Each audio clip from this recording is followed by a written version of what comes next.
Greetings, travelers. I am the Great Sphinx of Giza, guardian of secrets, witness of ages, and storyteller of my people. Let me tell you how the land of Egypt shaped one of history's greatest civilizations. Here in the northeast corner of Africa lies my kingdom, carved from desert but brought to life by the Nile River, the longest river in the world.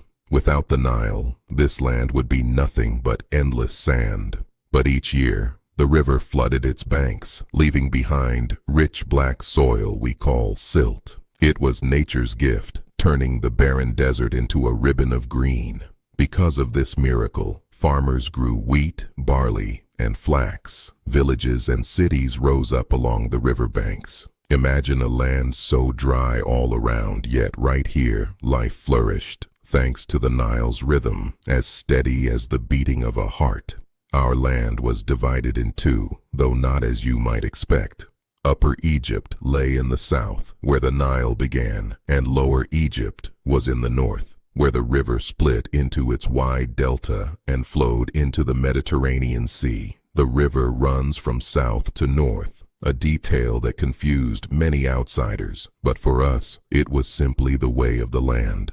To the north stretched the Mediterranean, a gateway for trade with distant lands. To the east, the Red Sea opened paths toward Arabia. To the west, the Sahara Desert rolled endlessly, acting as a massive wall against invaders. To the south, we met Nubia, sometimes allies in trade, sometimes rivals in war. These deserts were harsh, but they were our shield. They guarded Egypt from most attacks, while the Nile gave us everything we needed: water, food, and a highway for boats carrying goods up and down the river. This geography made Egypt strong, protected, nourished, and connected. Our people could build, worship, and thrive for thousands of years. The Nile was not just a river. It was life. It was order. It was the very reason Egypt rose to greatness, and the reason I stand here still, watching over this land of stone and sand. Remember, travelers, civilizations rise from the land that shapes them. And Egypt was carved by the river, guarded by the sands, and destined for eternity.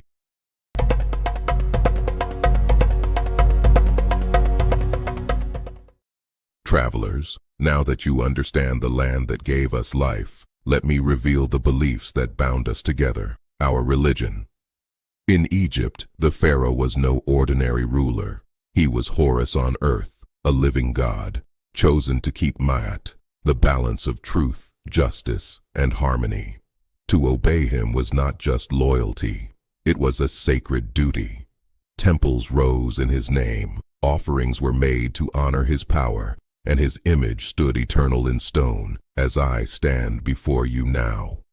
Our people believed gods controlled every part of existence: the rising sun, the flooding Nile, the breath of life, and the silence of death. They prayed to Ra, the mighty sun god; Osiris, lord of the afterlife; Isis, protector and mother; Anubis, guardian of mummification. From the pharaoh to the farmer, everyone sought their blessing. Even the poorest home had small statues, offerings, and whispered prayers. Death was not the end. It was a passage, a journey to the field of reeds, a perfect Egypt beyond this world. But first, a test, the weighing of the heart against the feather of truth. A heavy heart filled with lies and sin was devoured. A light heart, pure with Ma'at, earned eternal peace. This hope gave strength to slaves, courage to farmers, and purpose to kings. Even the humblest laborer believed that their soul could rise higher than the desert sky.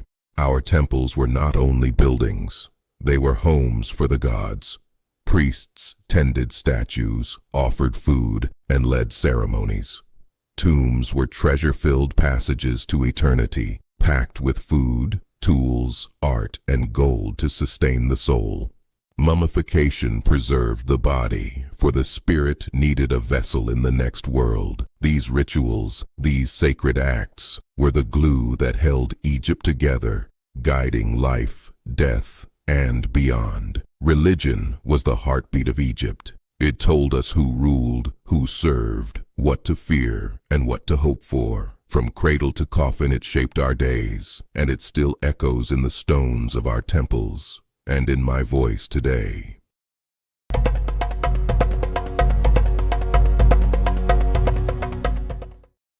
Travelers, you have walked the land and learned our faith. Now behold the achievements of my people, marvels that turned desert sand into eternal glory. The pyramids you see rising behind me, they were not built with machines, but with hands, minds, and the will of a nation. Pharaohs commanded them as tombs to reach the afterlife, but they were more than monuments. They were symbols of power, faith, and unity. Farmers, artisans, slaves, and engineers worked side by side, hauling stone, carving halls, and painting walls. Each believed their labor was holy, part of preparing their king for eternity. We gave the world hieroglyphics, pictures that told stories, recorded laws, and captured prayers. On papyrus, the first true paper, scribes wrote the words of kings, the wisdom of priests, and even the contracts of common folk. Writing gave us memory beyond one lifetime, a voice carved into stone and carried across ages. To raise pyramids and temples, we mastered mathematics, measuring ropes, using fractions, inventing geometry to set each stone in place. Our healers studied the body, creating surgical tools and medical scrolls. We understood the rhythms of the Nile so well, we built a 365-day calendar, a gift still with you today. Our art was not decoration, it was devotion. Tombs filled with painted stories of gods and daily life, statues carved to honor kings and deities, jewelry crafted with gold and lapis lazuli. Even servants and workers were painted into tomb walls so they might serve their masters in the afterlife. Beauty, for us, was eternal. These achievements were more than skills or inventions. They were bridges between earth and the divine. They gave hope to the farmer, purpose to the builder, pride to the king, and through them, Egypt became a civilization unmatched in its time. A civilization whose legacy you still study, here and now.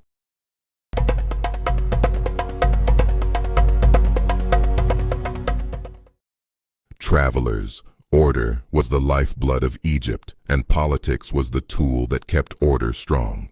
At the top stood the pharaoh, ruler, warrior, judge, and God on earth. His word was law. To obey him was to obey the divine. But no king ruled alone. Viziers advised him, scribes recorded his laws, priests guided him in matters of the gods. Together, they kept the kingdom in balance. Farmers gave grain as taxes. When the Nile flooded, they built canals, roads, and pyramids. Even their hardest labor was seen as service to the gods and to Ma'at, truth and balance. Those at the bottom had little power, but their work built homes, temples, and cities. Even they believed their toil had meaning in the divine plan. Politics in Egypt was more than laws. It was faith, duty, and teamwork. A pyramid of power with the pharaoh as its crown.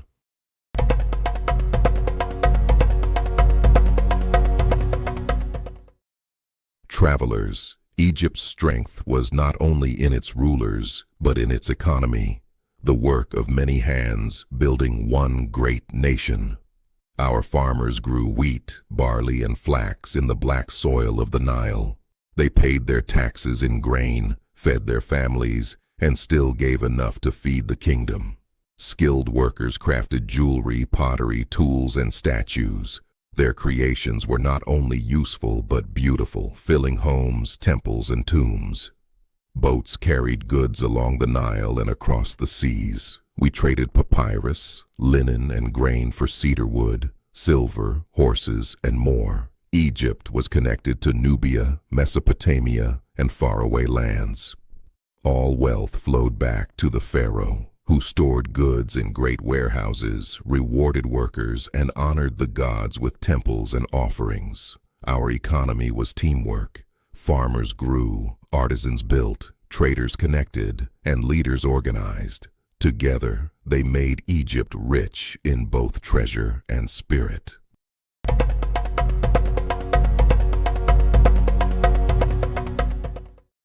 Travelers, imagine society as a great human pyramid.